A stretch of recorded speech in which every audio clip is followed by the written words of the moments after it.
Good morning, welcome to Coffee with Chris. I'm Chris Beery. Thank you guys all for being here this morning. Happy Monday. It's the first Monday after the Christmas holiday, and really excited to be here. Started my Monday with some really difficult rolls and some really, in Jiu Jitsu we call training sessions, sparring matches, rolls, and got my butt kicked this morning a couple of times, and it was fantastic. And it reminded me, and it was a healthy reminder, why I train Jiu Jitsu. And it's because Jiu Jitsu reminds me so much of life and the lessons that I feel life has tried to teach me the easy way and the hard way in the last few years, especially as I grow in my business and grow as a father and a husband and as a family man in general. And that is that, in general, if we consider that thoughts, or at least I feel like thoughts are the language of the mind, feelings are the language of the body, and those two things come together and they kind of form our state of being. And for me, Jiu-Jitsu was something that gave me an opportunity to hack my feelings and my emotions and my thoughts and do something difficult, do something that I wasn't sure whether or not I was capable of doing, whether or not it was something I was going to be good at, and I don't feel good at it. I don't feel like I'm even a little good at it. For me, it's still difficult, but by taking control of my feelings and thoughts and allowing those to influence the choices that I make, it creates this feedback loop, because the choices I make end up presenting themselves in experiences. So, my feelings and my emotions generally dictate the thoughts that I'm having at any one moment. Those thoughts tend to dictate the choices that I make, throughout the day, throughout the week, throughout the month. And those choices tend to influence my experiences. So much of my life that I interact with, and I'm sure this isn't unique to me, but so much of the experiences that I have throughout a period of time are almost directly related to choices I made shortly before.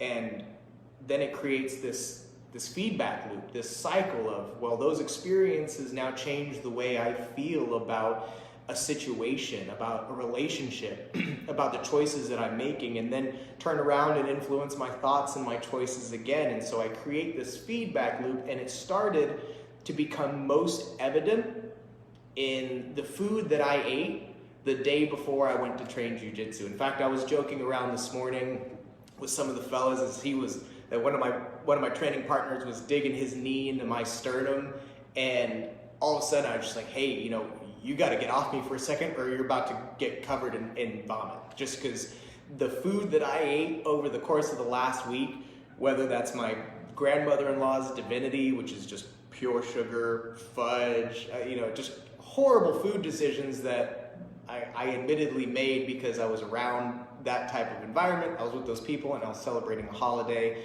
But, Jiu-Jitsu really makes it evident that the choices I make in the small things and the dietary things are going to present themselves in experiences, maybe not in that moment when I'm eating the food, maybe I'm enjoying it, maybe I feel bad about it later, but when I go to do something difficult, something that I enjoy, or something that I want to do, it's gonna present a challenge for me. And for me, that's kind of the difference between a reactive and a creative life. And when I consider that, when you break Jiu-Jitsu down even further, you learn the principles, you learn the movements, you learn different, pins and positioning, and even different ways to manipulate someone else's body. And then you go in and put in the reps, and you start drilling and doing real light sparring, if that, the general course of a class is some type of warm-up, just getting blood flowing. And then we learn, we watch the coach demonstrate some new moves, demonstrate a principle, typically something that we're working on as a curriculum in that week. And then from there we move into drilling, which is like a live role play, but without little or any resistance. And so when we're doing those drills, we're putting in the reps against a living person who's ultimately acting as a dummy. They're letting me, they let you sweep them over, they let you put them into a choke, they let you take their back, and it's for the purpose of ingraining some of these movements into your muscle memory, but also to kind of give you the sensation of what it should feel like when you're live rolling. And then when you turn around and go and try and apply those principles in live practice against a fully resistant opponent, you get humbled almost instantaneously. And it's amazing how it's almost ingrained in us that I'm going to learn something, and so many of us focus so much time on learning how to do a thing that we very rarely put in the time and effort to start developing what that feeling should create, what those actions and choices should create, and what it should look like. We very rarely go put in reps. And then we're disappointed when we get humbled that, well, I just learned something and it didn't work. Coach Alvarez at the Jiu Jitsu gym I train at regularly says, I can teach you all the moves in the world, but at the end of the day, it's still a fight. And that applies to life so much. I wake up in the morning, I go to work, I make my phone calls, and nobody wants to work with me that day. Well, bummer. I guess that doesn't work. I guess I shouldn't do that anymore. No, it would be ridiculous to walk away from a training session with a partner that just absolutely whooped my butt and said, well, none of this stuff works. There's no way I can ever use it again. I'm just going to abandon it altogether and never do it. It would be insane. It would be insane to think that I'm capable of creating results and reactions out of, an hour, 2 hours, 3 hours worth of doing anything in life. And what it comes down to is understanding that you can learn the principles, you can put in the reps, but at the end of the day, if you get humbled, it's not to show you that you did anything wrong. It's not so that you can attach yourself to the memory or to the thought of how you lost. And instead, it gives me the opportunity to manifest what I view as a future possibility by focusing on not what went wrong, but now what did I learn and what can I now do right? Because if all I did was focus on what I just did wrong, I'd never train jiu-jitsu again. I'd never go back up against an opponent my size or bigger, most often bigger. I'm rolling with a 200-pound guy who's going to hurt me if all I can think about is all the mistakes that I've made, instead of now focusing on what I can do better. And what that does is it starts to hack that little cycle, that cycle of feelings and thoughts that creates your day, that creates your experience, because 90% of us are probably having the same thoughts that we had the day before and the same feelings that we had the day before that. And what it does is it gives you an idea of how much your life is just living in this revolving cycle. Maybe you're in a tough relationship, or you're having a hard time getting a good job, or you're having a hard time making money in the job you're in if you're in sales or anything that requires or rewards your benefit or your input. And it's most likely because you're living this reactive life. You're allowing things to happen to you that affect your experiences and change your feelings and thoughts, which ultimately come around and affect the choices that you make. So if you're having the same thoughts and feelings that you've had for every day over the last month or year or decade, it's not surprising that you would then make the same choices and ultimately have the same experiences day in and day out. If you're struggling to lose weight, if you're struggling to put on muscle, if you're struggling to stay healthy, if you're struggling to do anything in life, a lot of the time, it's likely because of the state that you're in, the feelings that you have and the thoughts that you carry in your mind with you. And jiu-jitsu has really taught me that you can intercept that cycle. And you in jiu-jitsu must be defined by a vision of the future instead of a memory of the past. Those memories are important, but ultimately they don't serve you in the moment. What serves you in the moment is being able to visualize and create clear intention of your goals, of the end result that you're looking for. We talk about this sometimes on this podcast where I say you have to increase your expectations. You have to raise your expectations for yourself. So you have to have a vision for what your life would be, for who you are as a person, as a mother, a brother, a father, a sister, a neighbor, a cousin. It doesn't matter, but you have to have a clear intention of where you're going. But beyond that, you must give yourself an emotional sampling of what it is like to be where you want to be who you want to be, to achieve the things that you want to achieve.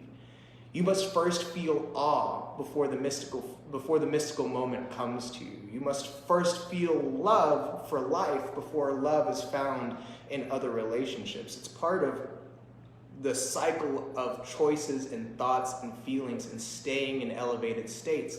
And it's no surprise that the people that seem to live the best lives always seem to be happy. Of course they are. They make the money they want. They have the dream marriage. They have the dream relationships or whatever it is in their life. They have perfect kids, perfect life. That's why that person's so happy. When instead, we can easily see in that same cycle of thoughts, feelings, choices, and experiences that it isn't just their experiences that play such a part. It's not even just their choices. The choices that they make were obviously superior to the ones that you're making if you don't feel that way about your own life.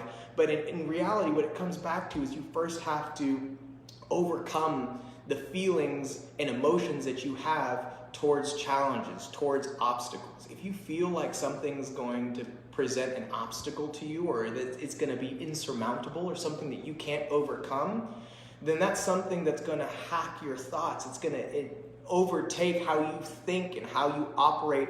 And so many of us will rationalize, well, I won't do that today. I woke up a little bit late. I got started late. I had something poor to eat yesterday. I'm just going to end up throwing up if I go into train. Better that I make some better choices today and I'll try again tomorrow. When in reality, what you need to do is you need to hack that feeling and thought right where it stands and understand that you need to make choices that influence your experiences, that reinforce the types of feelings and thoughts that you look for.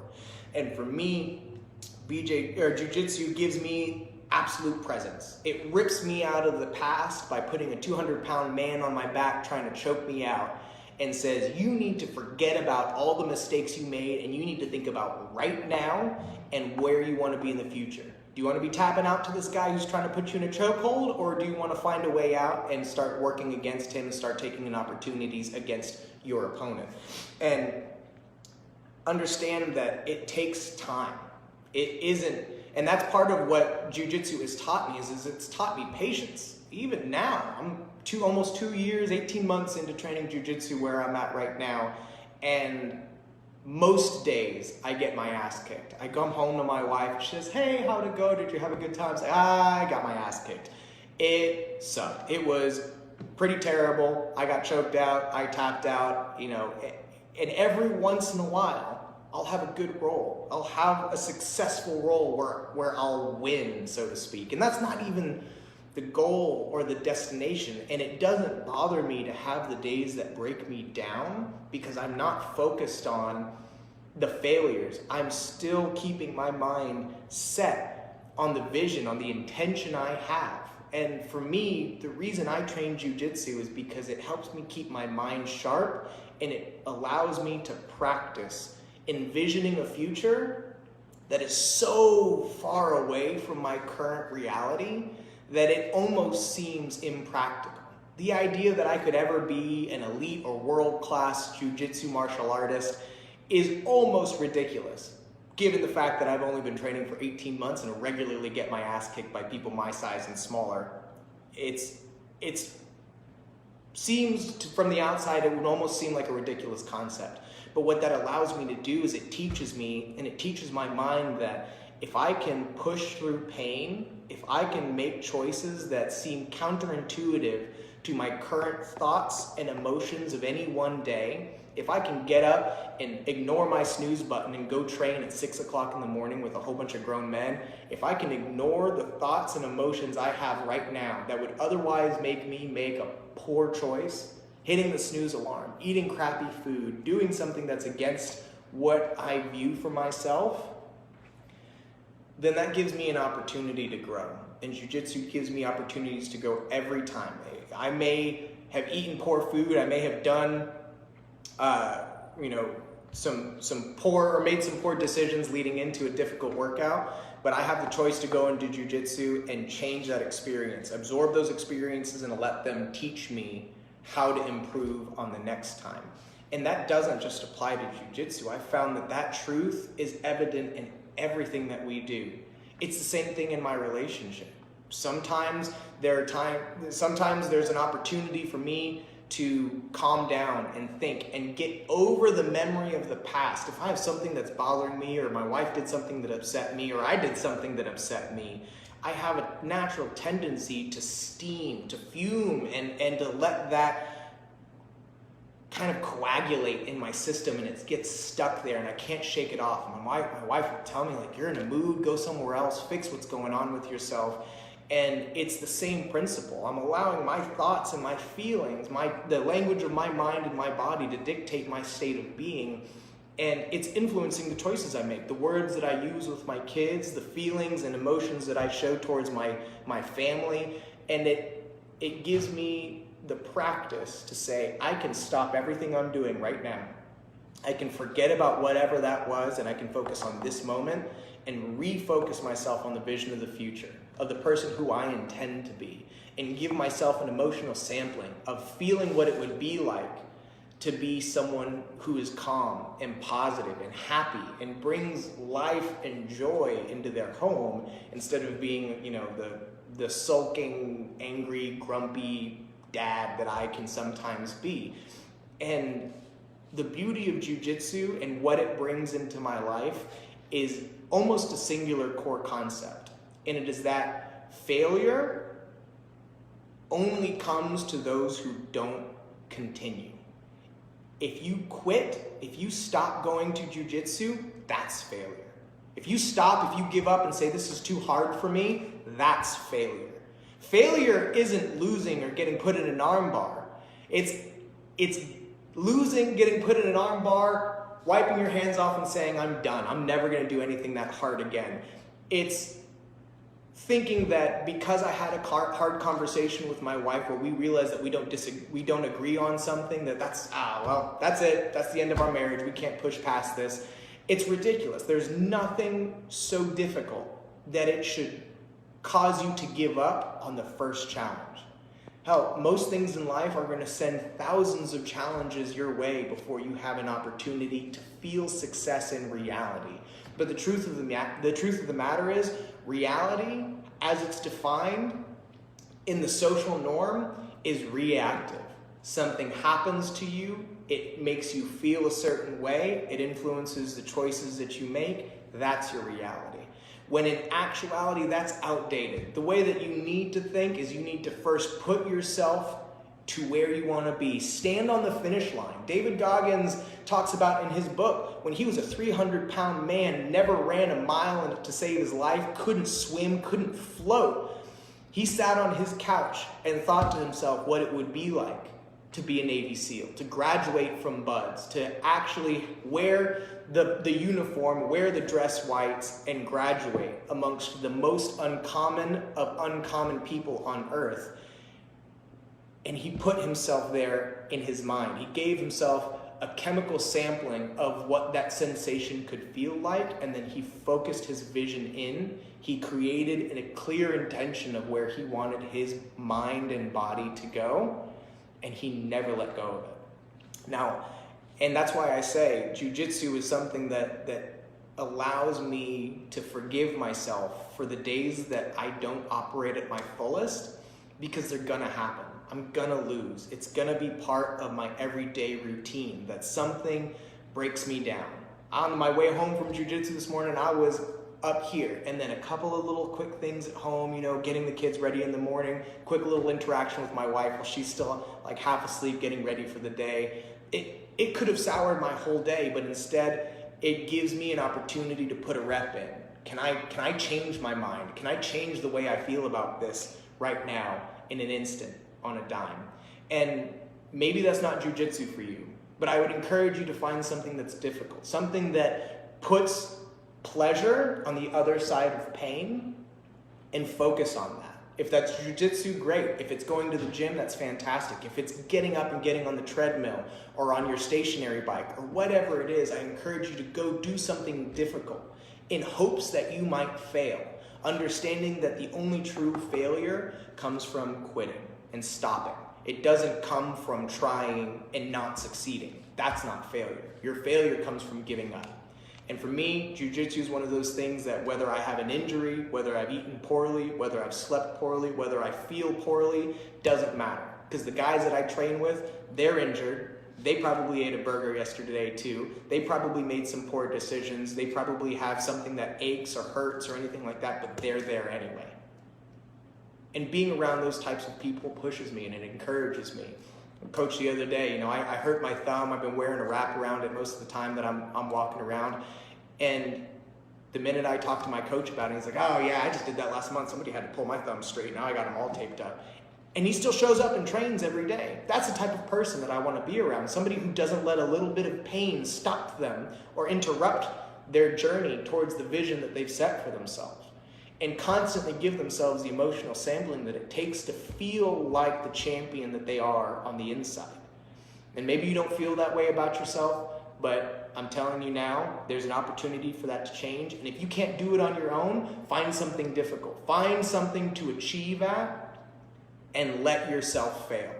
And find achievement in the not giving up.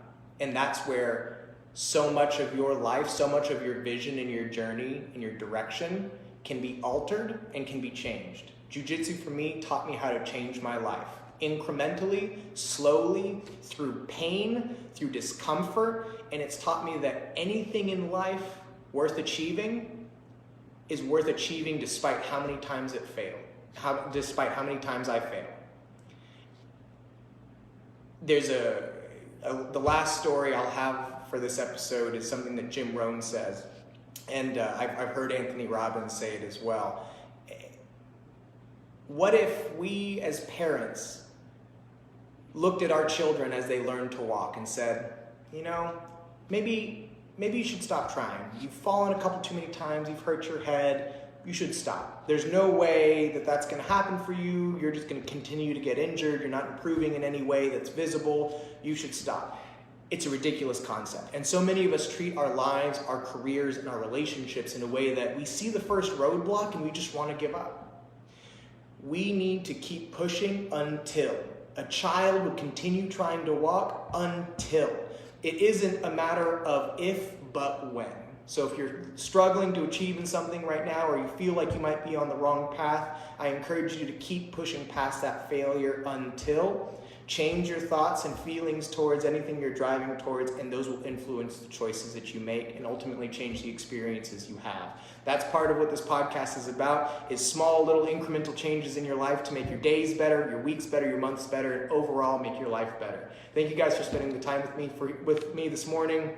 I look forward to episode 16. Thank you for everyone who's liked, subscribed, and watching this on Facebook Live, YouTube, or listening on your favorite podcast streaming service. Your subscription, your anything participating in this podcast is so incredibly appreciated because you don't have to be here. This is for me. This helps me. This gets my day going, and it encourages me to know that hopefully it's getting some of your days going as well. Thank you guys for being here. I'll see you in the next episode of Coffee with Chris.